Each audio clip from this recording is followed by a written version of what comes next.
Vamos abrir a Bíblia no livro de Efésios, capítulo 1. Eu gostaria que, se você pudesse, por gentileza, se colocasse em pé para a gente ler. São só 3 versos. São só 3 versículos. Eu gostaria que você lesse. Se você quer ir no banheiro, beber água, faça agora, para você não ficar transitando no meio do culto. Por quê?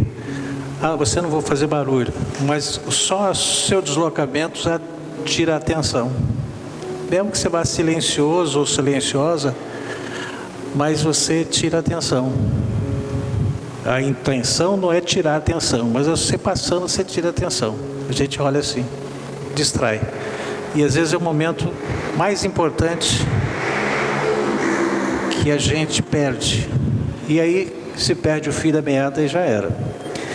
Versículo 16, 17 e 18 diz assim: não cesso de dar graças por vós, fazendo menção de vós nas minhas orações.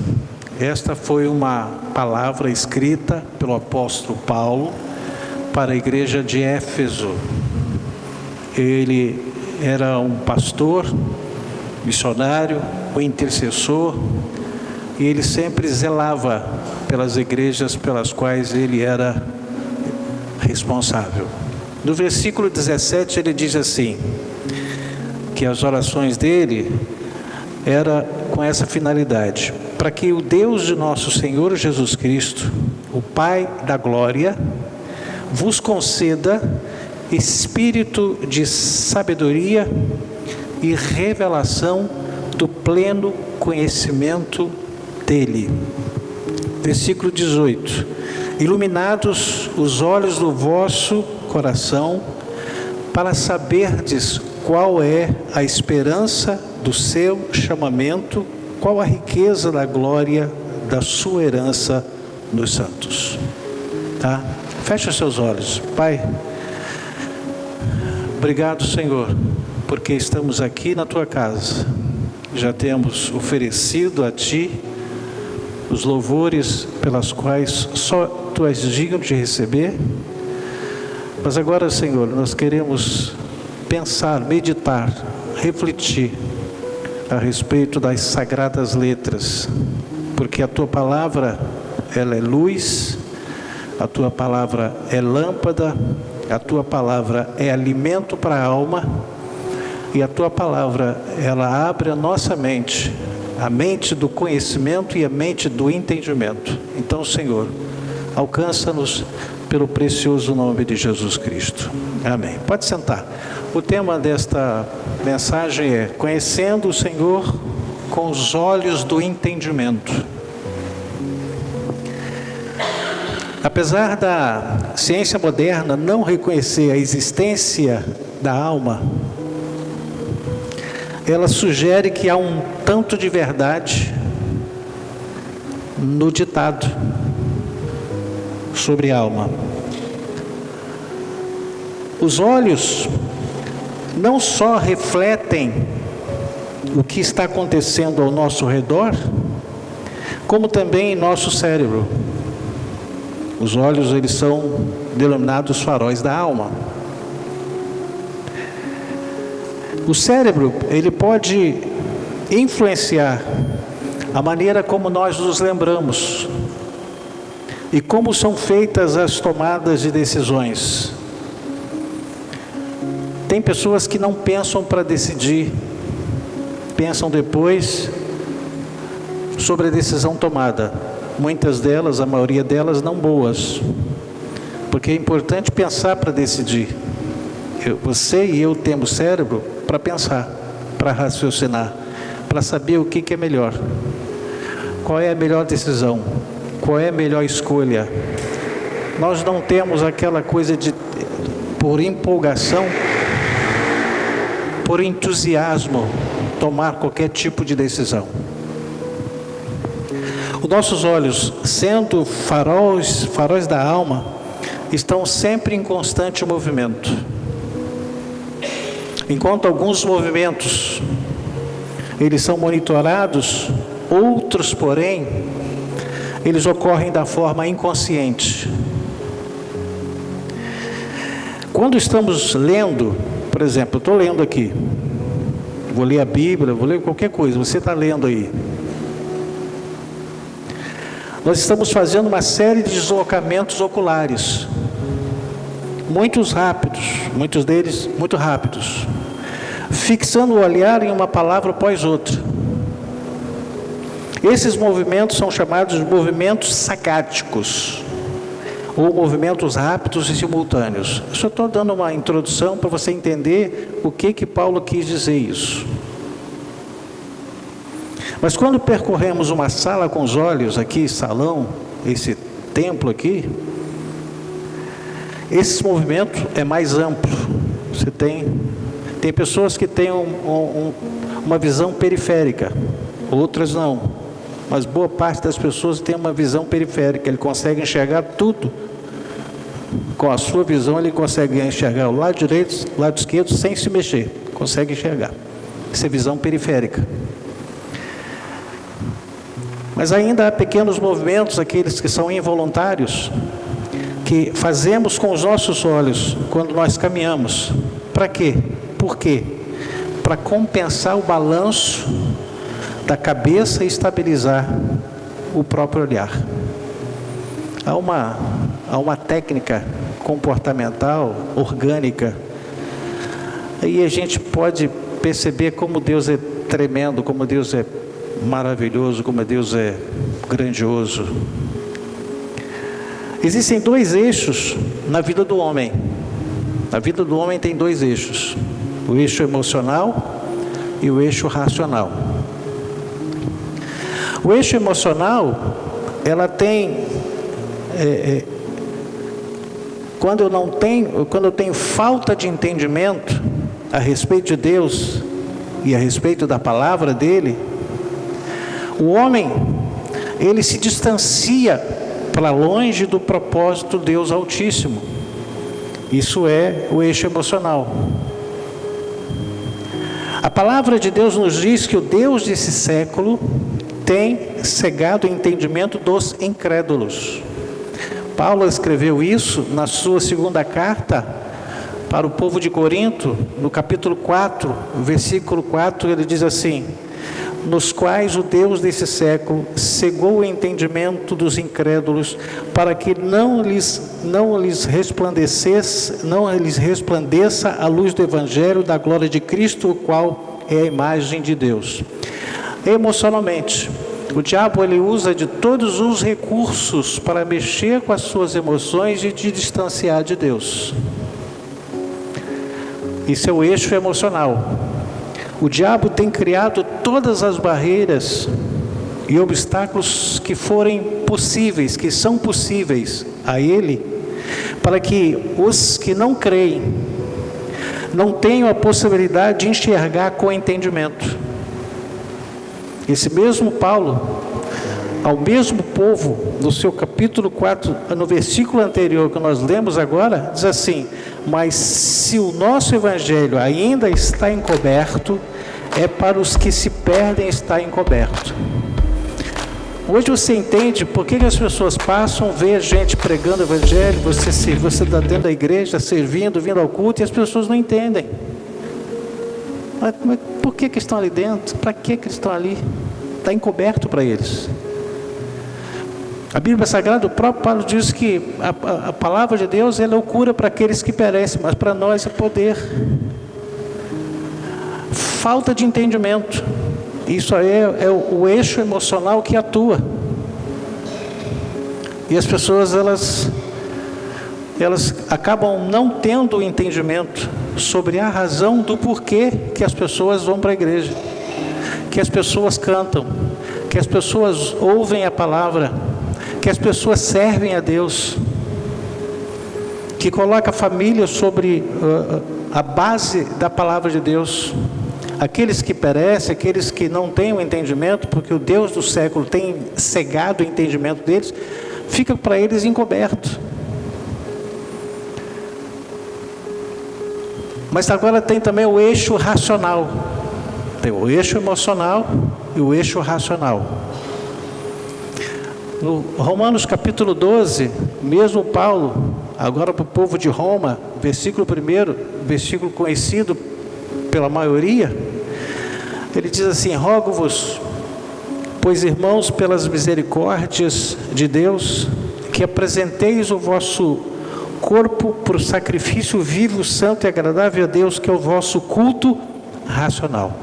Eu preciso ter o meu eixo emocional e o meu eixo racional conectado em Deus. Eu preciso conhecer Jesus. Eu preciso não só conhecer, mas eu preciso entender a respeito dele. Porque conhecer Jesus todo mundo conhece. Ah, já ouvi falar. Não, ele é muito bom. Mas ele não tem o entendimento da importância de servir Cristo, de ter Cristo como Salvador, de ter Cristo como Senhor da sua alma. Ele só conhece, mas não tem entendimento. Os seus olhos estão cegados. Quando você fala assim, você precisa se aproximar. Não, eu conheço, eu creio em Jesus. Ele está encoberto para ele. Ele não consegue entender a importância que se tem tendo Cristo no coração. E o Deus desse século, que a Bíblia fala, que é o diabo, ele tem cegado o entendimento de muita gente. Muita gente. E você sabe disso. Você pode falar, você pode testemunhar, você pode falar do amor de Jesus, a pessoa fala assim, não, mas isso é bobagem.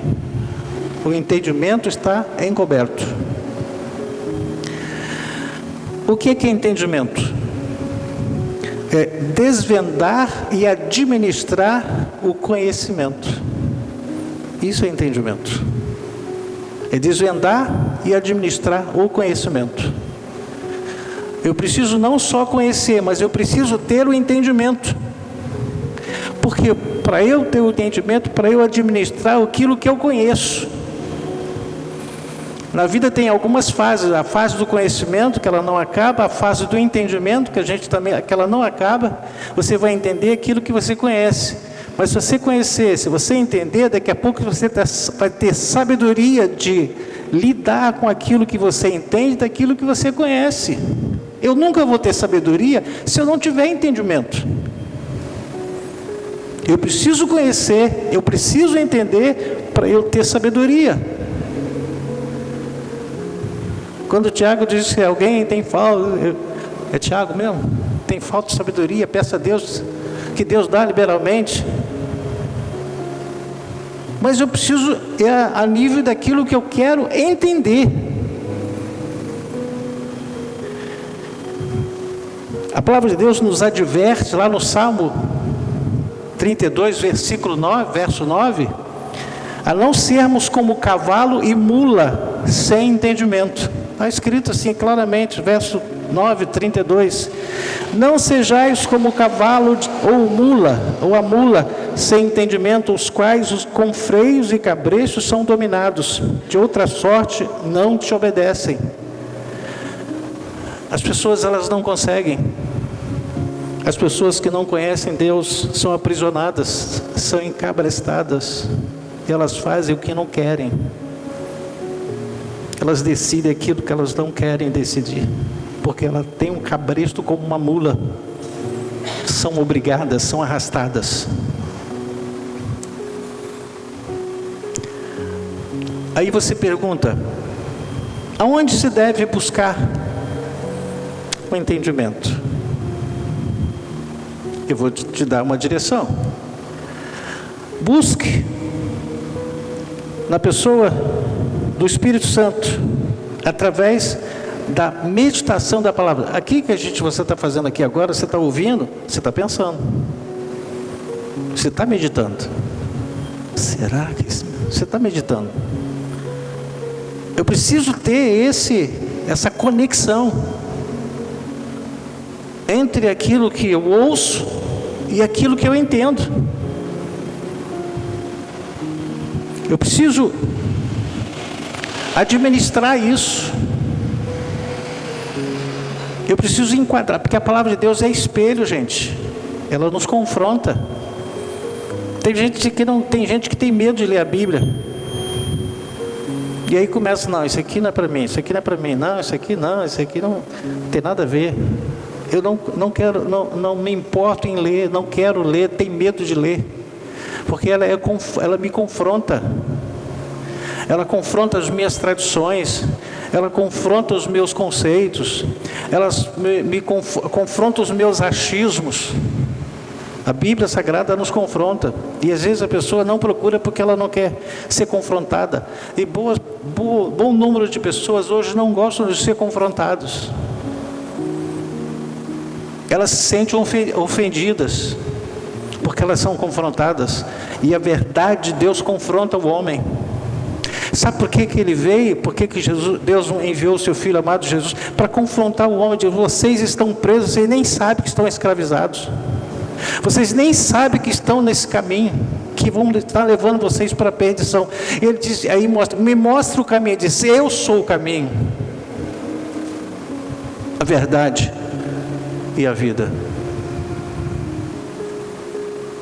O entendimento das pessoas está vedado pelo Deus desse século.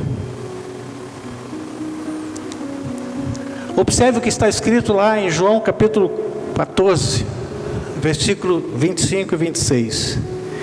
Isso vos tenho dito, estando ainda convosco. Jesus falando para os seus.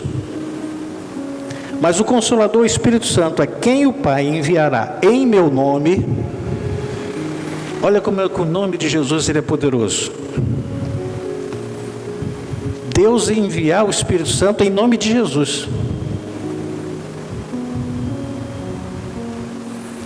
O Consolador virá, o Espírito Santo a quem o Pai enviará em meu nome. Esse vos ensinará todas as coisas e vos fará lembrar de tudo o que vos tenho dito. O Espírito Santo, o Consolador, vem, ensina, você conhece, você se envolve, você entende, mas com o seu dia a dia, com o passar do tempo, algumas coisas você esquece, mas na hora precisa de você tomar uma decisão, o Espírito Santo te lembra daquilo que você ouviu, daquilo que você foi ensinado. Você nunca vai dizer assim, eu não lembrei. Se você tiver o conhecimento, o entendimento, no momento preciso, no momento que você mais necessitar, o Espírito Santo vai te lembrar o que você deve fazer. Mas eu preciso ter essa aproximação, eu preciso ter esse conhecimento, eu preciso ter essa consciência a respeito de Jesus. No episódio do profeta Eliseu, quando ele orou ao Senhor para que os olhos do moço que lhe servia pudessem ser abertos, tinha como finalidade capacitar esse rapaz a enxergar além dos seus olhos emocionais. Segundo Reis, capítulo 6, versículo 17, diz assim: orou Eliseu e disse: Senhor, peço-te que lhe abras os olhos para que veja.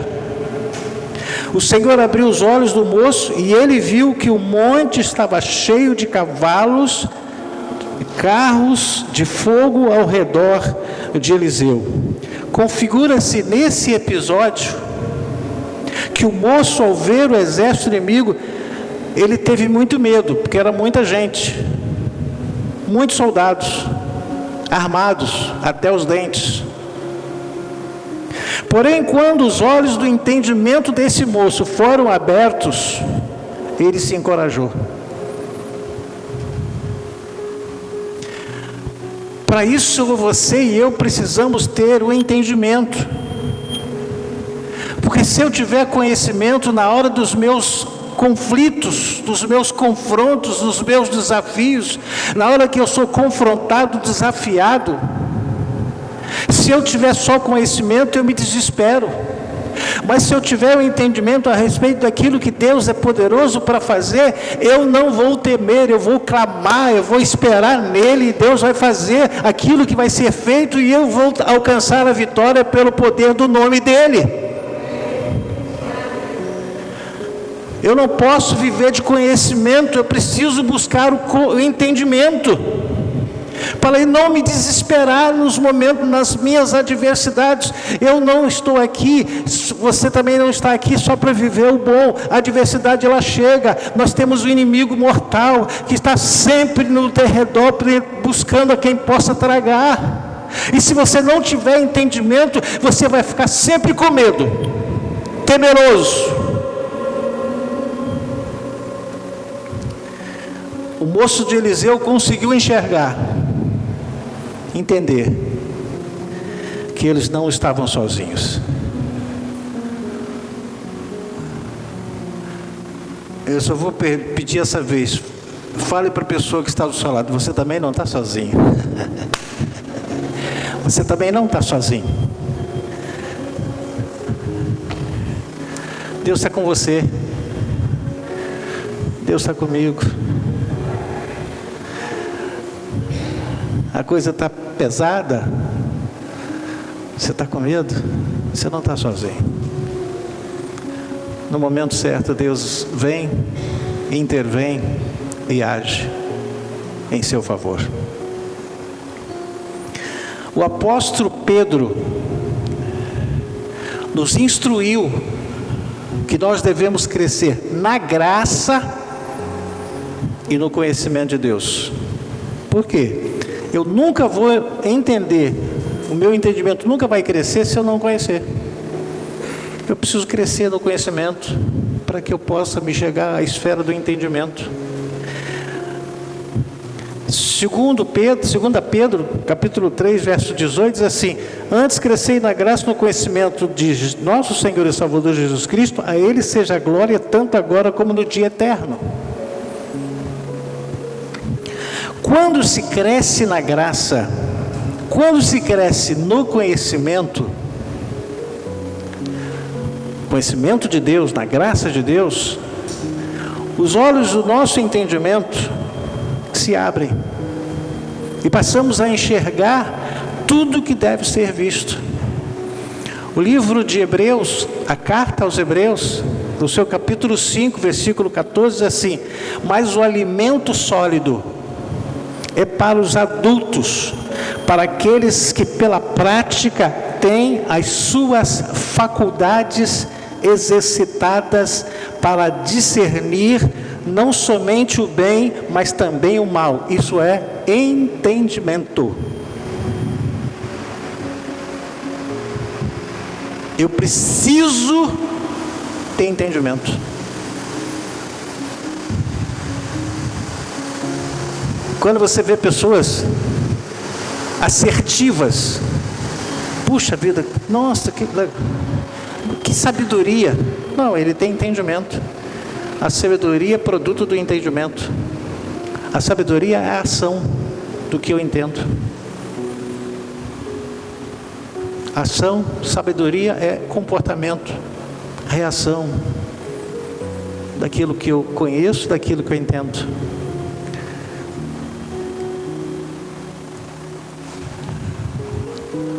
O escritor aos Hebreus, ele quer que eu enxergue, não somente vejo. O apóstolo Paulo, ele disse que o homem natural, aquele que não tem faculdades mentais alimentadas pela verdade, não tem como enxergar, não tem como entender. 1 Coríntios 2,14 diz assim: ora, o homem natural não aceita as coisas do Espírito de Deus, porque lhes são loucura, e não pode entendê-las, porque elas se discernem espiritualmente. Eu preciso ter entendimento. Você precisa ter entendimento. Há um texto que foi mencionado até na escola dominical, por isso que eu preciso ter entendimento. Quando Jesus estava prestes para ser morto, ser crucificado, ser preso, ele se despediu dos discípulos. Depois ele fez a oração no monte intercessória. Mas no capítulo 16,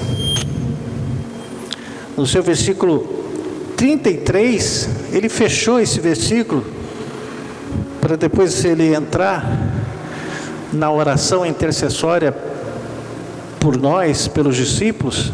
Ele disse uma coisa de suma importância, você vai entender por que você precisa, eu preciso ter entendimento. Ele disse assim: estas coisas vos tenho dito, para que tenhais paz em mim.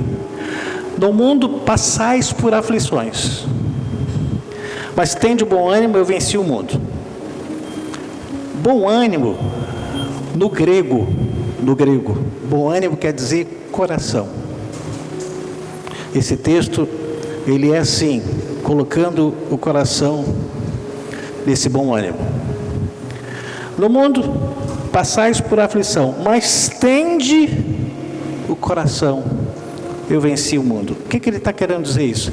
Não tira o coração daquilo que você deseja, daquilo que você espera de Deus.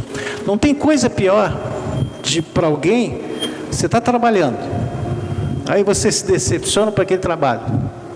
Você não, quer saber? Não quero mais ficar aqui não. O que aconteceu? Você tirou o coração de lá. Seu coração não está mais lá.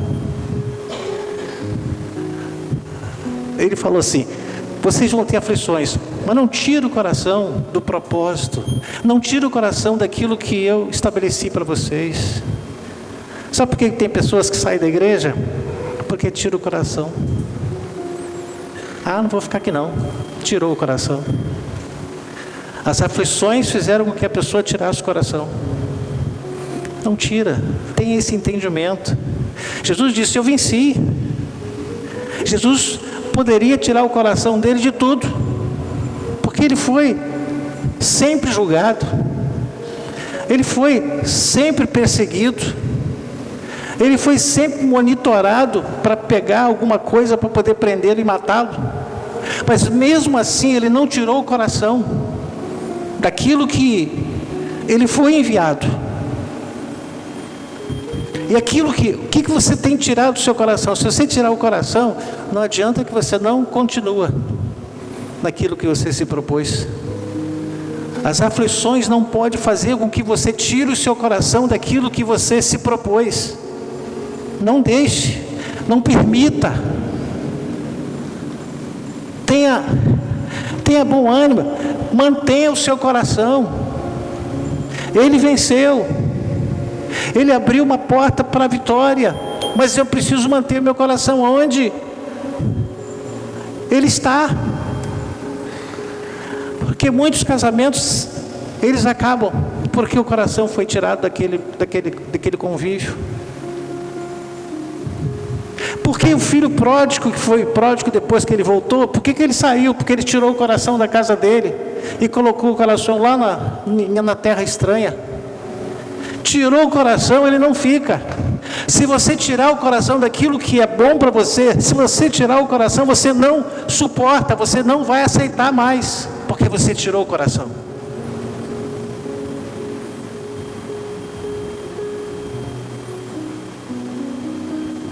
Está dando para entender?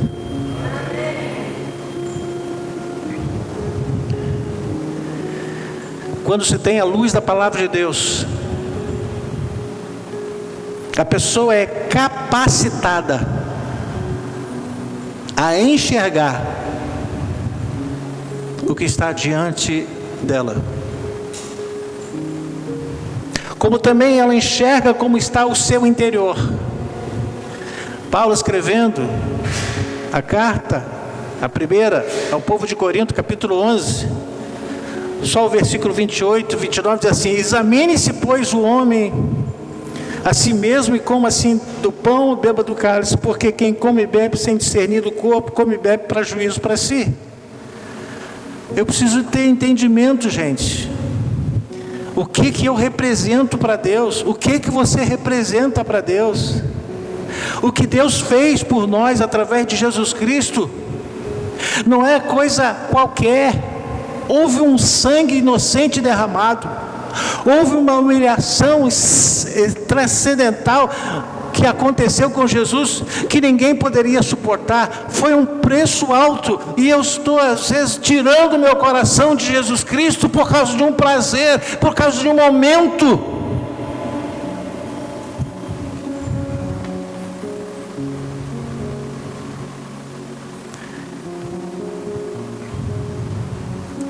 Salomão, mediante a grande responsabilidade que Deus colocou sobre ele, ele pediu sabedoria, pediu discernimento. Salomão queria enxergar as situações que viessem a acontecer para que ele pudesse ter decisões justas. É isso que eu e você precisamos ter. Eu preciso ter o entendimento das situações para que eu possa saber o que eu vou fazer, que a decisão seja justa, que a escolha seja a real, a necessária. Olha o que ele disse, 1 Reis 3, verso 12. Eis que faço segundo as suas palavras, verso 9. Dá, pois, ao teu servo coração compreensivo para julgar o teu povo, para que prudentemente discirna entre o bem e o mal, pois quem poderia julgar a este grande povo? Estas palavras agradaram ao Senhor por haver Salomão pedido tal coisa. Disse-lhe Deus: já que pediste esta coisa e não pediste longevidade, nem riquezas, nem a morte de teus inimigos, mas pediste entendimento para discernires o que é justo, eis que faço segundo as tuas palavras. Dou-te o coração sábio e inteligente, de maneira que antes de ti não houve igual a você, e nem depois de ti haverá. O que você e eu temos pedido para Deus?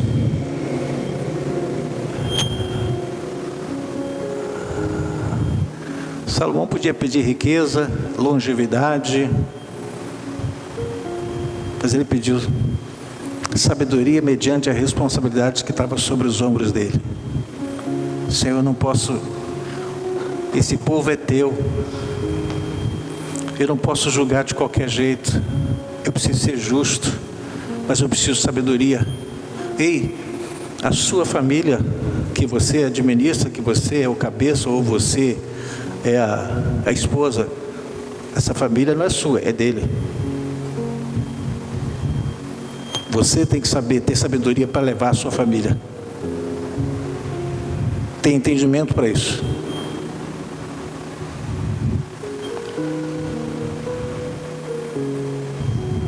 Eu preciso entender como é que eu vou enfrentar.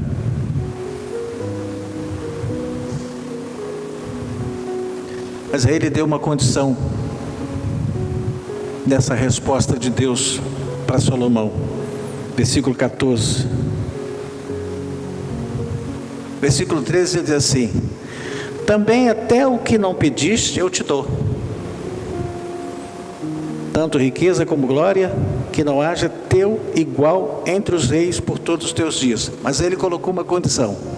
Versículo 14: se andares nos meus caminhos e guardares os meus estatutos e os meus mandamentos, como andou Davi teu pai, prolongarei os teus dias. Até a longevidade Deus estabeleceu para ele, com essa condição: se andares, se guardares.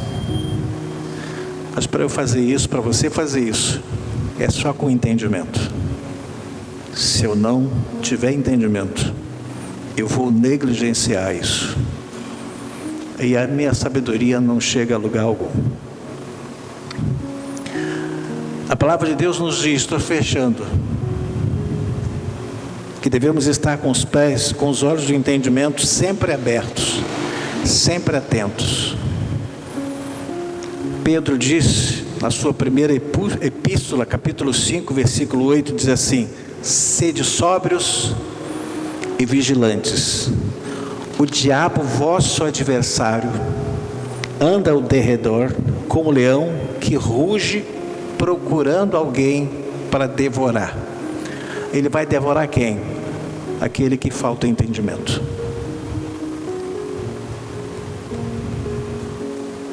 Faltou entendimento, é carne para o diabo. Ele vai devorar. Sobriedade, irmãos, quando aqui fala sede sóbrios, é a capacidade de enxergar sem empolgação, sem entusiasmo ou sem medo. Capacidade de enxergar. Vigilância é estar sempre em estado de atenção.